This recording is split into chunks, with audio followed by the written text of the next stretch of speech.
Hello from Gardening at Douentza here in Ireland, and today we're over in the West Garden because all of these plants that have just come out of the greenhouse need to be planted in the ground.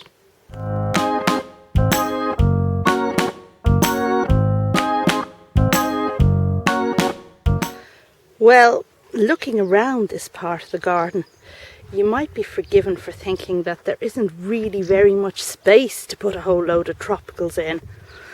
And I must admit, on this side, there isn't very much. See that space over there? Thinking of putting my begonia luxurians in there because it's a bit shady and it's a bit sheltered. Do you see a little space over there? What about a nice big brugmansia in there? On this side it's more gappy, as you can see, and there's plenty of stuff that can be slotted in. Now I'm going to actually plant these plants in the ground, except for certain cases, like behind the Sarracenia. That planter can be great camouflage for a pot. So look here, we've got a great big gap back there.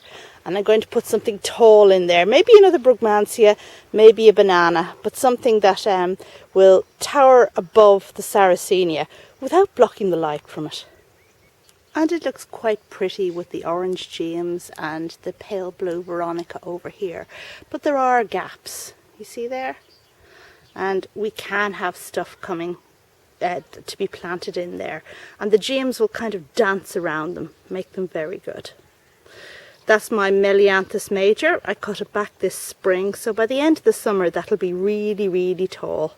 So I need to make sure not to plant stuff in front of it that's going to need light.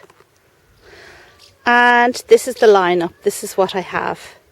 The aeoniums here at the front have been laying on their side just so that the wind doesn't knock them over and break them.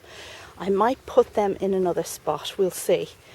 And then, of course, plenty of other tropical stuff, including my Schefflera, which I bought in France last year and hasn't gone into the ground permanently yet.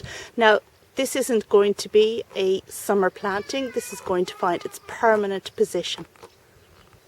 So, it's all a little bit like flower arranging. I'm going to drag each of these pots into the position where I think it would look best, stand back and decide whether or not I wanted to go into the ground there. Now, personally, I found a lot better luck by planting things in the ground than just leaving them in pots that get sunk. So that's what I'm going to do, except for the brugmansias. I think I might leave them in the pots.